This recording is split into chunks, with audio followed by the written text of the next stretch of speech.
Hello and welcome to another episode of On Fire here on Daily Mirror. I'm Easwaran Rutnum. Our guest today is Father Jeevantha Peiris. Father is a key figure here at Gota Gogama at Golface, and he joins us today to discuss the situation at Golface, the developments in the country, and the future. Father, welcome to the program. Thank you, sir. So, Father, it's been now more than 2 months since this struggle has been taking place here at Golface. What has Gota Gogama Golface achieved? Yeah, almost like more than 65 days we are here on Golf Face grounds. We have seen, first of all, this has become the central point of citizens' protest in Sri Lanka, which is historical because we see that all our struggles as citizens didn't long last, but here we see it's a persistent struggle of citizens, a non-violent peaceful struggle. So what we have achieved, first of all, we have achieved people's power, because we have seen, we started this on April 9th, and then we have seen that how much people flock together, not only being centralized in Golface but also in suburbs.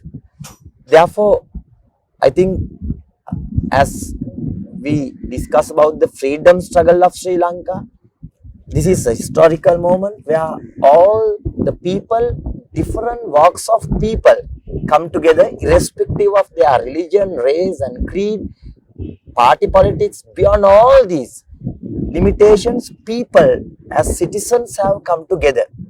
So that's the greatest achievement according to my perspective. Then we have seen how people's power have challenged the corrupted system of Sri Lanka. Mainly we know that for 2/3 power was given to this existing government, but they were not faithful to the people and they were not going by the people's power. And here we have seen this, like for 2 months people have been peacefully protesting and people were able to challenge the 2/3 of government power and also to change the power of Prime Minister, who had power and who always insisted that he will remain in power. And how we see in May 9th how Prime Minister Mahinda Rajapaksa renounced power, and also by June 9th we see how Basil Rajapaksa had to leave the seat. All these things because people's power have taken the real stand together to pressurize this corrupted system. But the main demand, Father, when this entire protest started was that Gotabaya Rajapaksa should step down. He's still there. Others around him are moving out, but the main figure is still there. So don't you feel that the main focus of this struggle has not yet been achieved? Of course, yet to walk ahead. But we see, even when we study Guatemala, when we study South Korean people struggle, always any citizen struggle didn't achieve within a short term. So one thing is that we see that gradually we are reaching the accomplishment, and Gotabaya Rajapaksa must renounce power, and that is the main objective of this people struggle. And we see how the people around him or the powers around him are being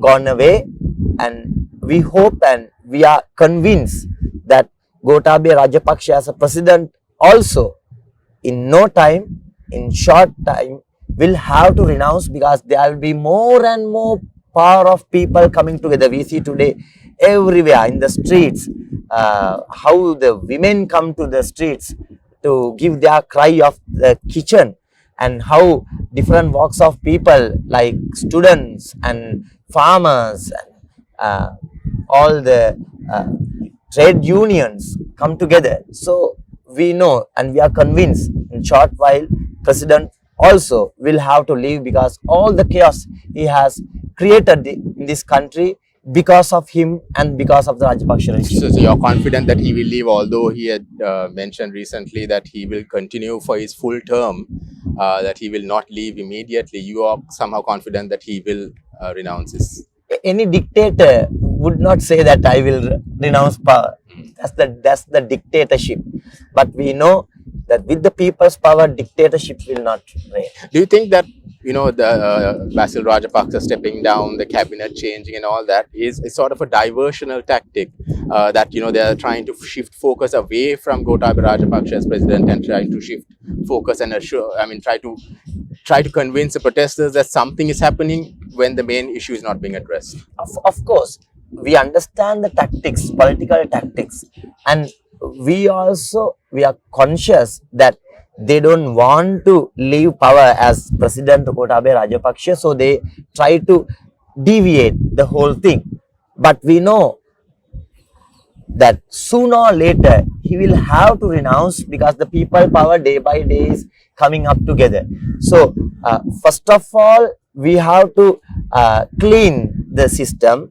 So that process is taking place already.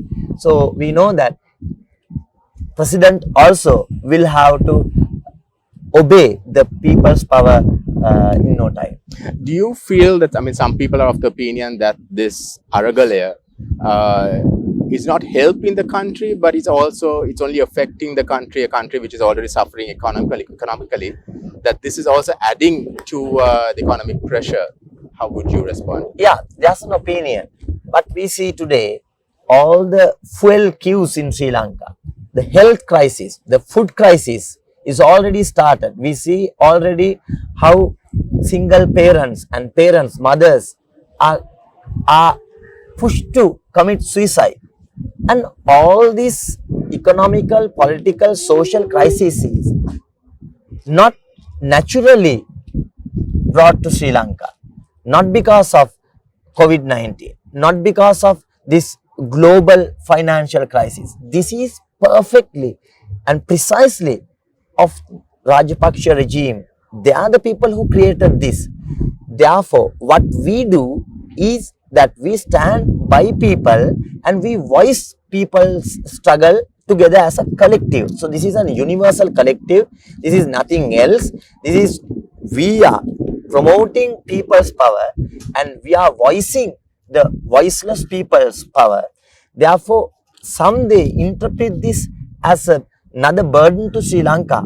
But we want to ask them, if this struggle is also not taking place, do you want Sri Lankans to suffer like this unlimitedly? And all the people in city, in villages with starvation, do we have as Sri Lankans to suffer for what? Why only one class of people or this Rajapaksa regime, when they want to grab power and at the cost of people, why people should suffer like this? So what we do is we are voicing and we are centralizing the power of people. There has been this concern being raised recently, and of course it's been mentioned by Mahinda Rajapaksa in parliament as well, that Aragalaya, although started off peacefully, is no more a peaceful struggle, and that they have blood on their hands because of certain incidents that took place, including the killing of one MP. How do you respond to that? I think Mahinda Rajapaksa should first know the cause and effect process. So any simple logic is that always there's a cause and there's an effect.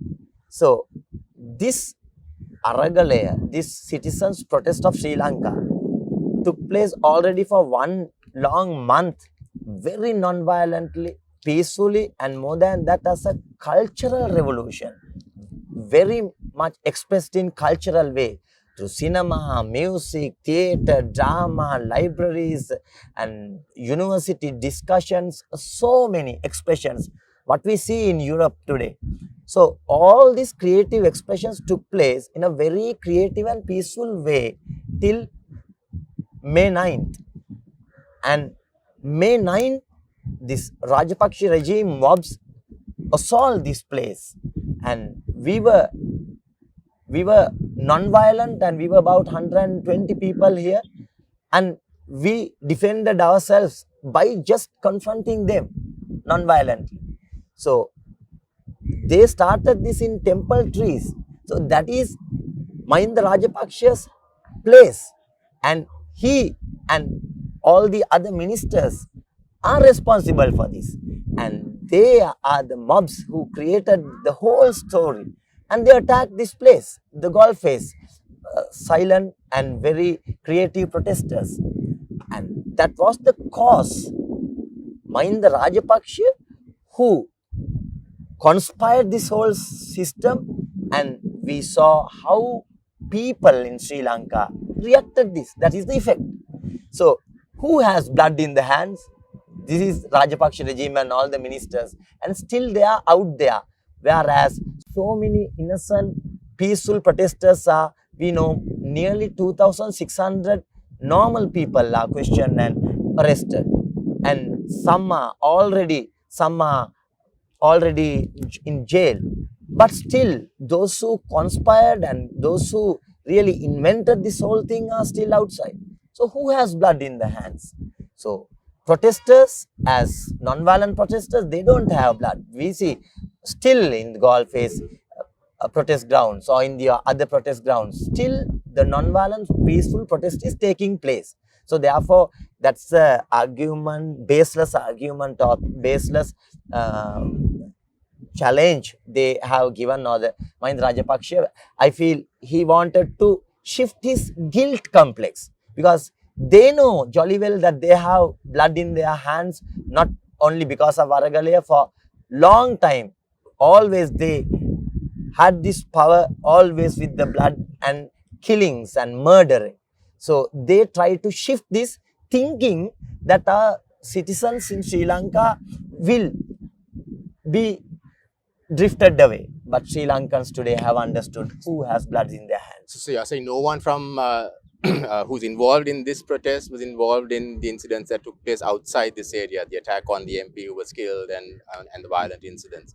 But do you condone, now we see a lot of protests taking place outside this area as well, student protests especially, and then they clash with the police, tear gas is being fired all over. Do you think that that is something that is required at this moment, a time when you all are, sitting here and, dealing with the issue in a different way? Do you think that those kind of protests are also required? Yeah, we have to understand the social psychology of this whole protest movement, because this is a citizen struggle where there is no one command or one leader. So this is citizens struggle. Therefore, there are different expressions of citizen struggle. Therefore, nobody of us have the total command. So there are different ways, and we have to understand today the students, the people, the farmers, the laborers, they are under pressure, and that's how they explore their feelings and their resistance. So in no way that we justify the violence, but this way of confronting is the expression of the society, which is vulnerable, desperate, frustrated. So we see in the whole political system of the world, when people are suppressed and repressed, they blast. So this is what we have to understand. And but then can't people like you as religious leaders, and this again is something that Mahinda Rajapaksa mentioned in Parliament as well, that the religious leaders, especially those at the Aragalaya grounds, were silent when violence was taking place outside. I mean, that's false, because we have always from the beginning, not only as religious leaders, but as citizens, we have been together always to maintain this peaceful process. It is false accusation to say that we have been silent, because if we take the footages and we have a lot of live recording, we monks, priests and lawyers and many of us, we have been always with the people who are trying to defend themselves with something to defend themselves, but we have been peacefully calming them down to make this a peaceful expression and non-violent expression. So all and in Golfes grounds and in whole Sri Lanka, when this whole thing was taking place as a reaction, then people started clashing with this parliamentarians or the houses. We were always continuously we were insisting and trying our best to maintain our stance as non-violent and peaceful. Is there a division in this place as well? Are there? I mean, you mentioned earlier that different people are taking this struggle in different forms. Is there a division at Golfes as well? There you have separate groups with different agendas. I said, as a citizen struggle, there are variety of expressions. So expressions are needed because this is pluralistic protest struggle. So when it is pluralistic, we know there are different expressions, but there are no divisions. There's a unity in diversity, because we see as different walks of people, they come together to protest. So students in one way, artists in another way, and trade union workers express in another way.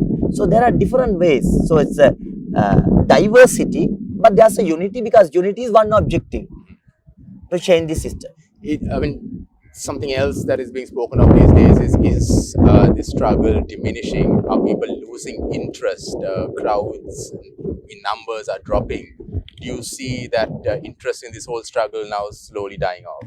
Yeah, again, it's about the psychology of the society. We have to understand, because we see in April at the beginning, when we started this in April 9th, there are multitudes of people came together and with curiosity, and they were so interested. By May 9th, when the assault took place, and then the curfew and all these issues, and now the fuel problem, we know so many youth and those who want to come, they say, earlier they came in a trishaw for 500 rupees. Now they have to pay 1,500 only one way. So they have to find like 3,000 rupees in many just in suburbs in Colombo. So therefore, people today have so much of problems. So we have to understand that, because people are not able to only think about the citizen struggle, because they have to struggle for daily living. So therefore, that's true that the numbers of people are reduced, but that doesn't mean the power of this struggle, or we see the real essence of this power, the citizen struggle is gone down. And what is, I see the powerful is today, more than coming to Golfes, in different cities, people are expressing their protest, and that is should happen everywhere. But we say, all the citizens in Sri Lanka, in all their villages and cities and roadsides, and they have to come to the streets and say, Gotabaya Rajapaksa, president, is the culprit of creating whole story, and he has to leave the power. So that is the real expression of people's power. Now we see also Ranil Wickramsingha taking on the role of Prime Minister here, and a few others from the opposition joining the new cabinet, and they seem to be working on some sort of solution. Do you think that they should be given time and space to try and resolve the economic crisis? Actually, we see all the citizens of Sri Lanka in this struggle, the only voice is that this Rajapaksa regime corrupted and who created whole chaos of the Sri Lanka should resign. Therefore, bringing Ranil Wickramsingha is also another tactic to deviate the whole process. And we know Ranil Wickramsingha failed for 5 times, and he didn't come to power from people's election. So this is just to mask the whole system that Ranil Wickramsingha was brought to power.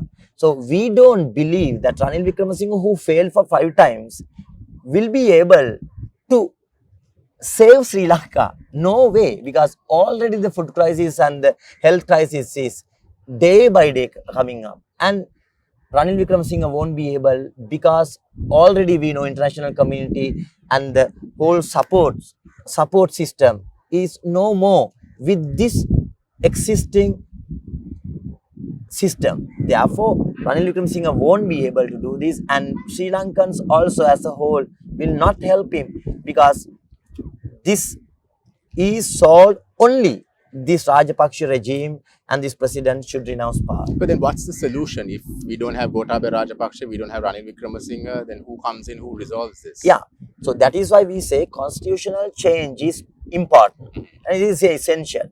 So constitutional change has to take place. So with the constitutional change, this president, this we know this system of this executive presidency must be abolished, because this is what had been creating all these problems. We are giving too much power to one person. So executive presidency has to be abolished, and constitutional change must take place, and with this and the election system, and new people have to come to power. But then the constitutional change can also take place with somebody being prime minister and cabinet and all them drafting the proposals and putting it forward to parliament and so on, right? But we see already what is happening to 21st amendment, and nothing happened.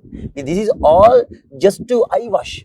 So we know this is not a genuine process, because those who are in power, they are power hungry and they don't love Sri Lanka. That's why they have created all this chaos. So if they change, if they renounce power, we know that some other people can come and do all these changes. And Sri Lanka, still we have hope, we have a lot of resources, and there is a lot of power of people right But now. then the other people coming in are still, at the moment, would be from the 225 members of parliament. Yeah, that depends on the people. I think we can't say as the protesters here how it should take place. What we do is we voice the common voice of the people. Is there a chance of somebody from this place also coming forward and, you know, being a people's representative? I mean, that's something that people are asking as well, even from outside. You know, are you all grooming somebody or individuals here who can maybe represent the people, since you all have some opinions and proposals as well?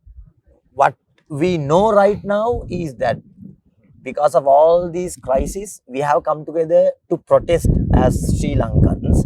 So in the long run, it might happen, because we see a lot of youth here involved in lot of capacity and potentials. So it can happen, because always these 225 people cannot run the country. So I think it will take place. But here we are not intentionally planning that, because we understand right now our main task is to pressure this government to renounce power and have a more just and peaceful Sri Lankan government. So are you all going to continue, let's say Gotabaya Rajapaksa remains, Ranil Wickramsingha remains, this struggle will continue for months, weeks, years?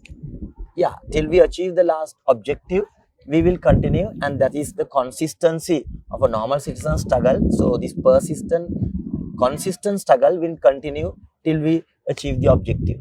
Right. Thank you, Father, for joining us on the program. And that's all the time we have for you for On Fire for this week. Till next time, stay safe.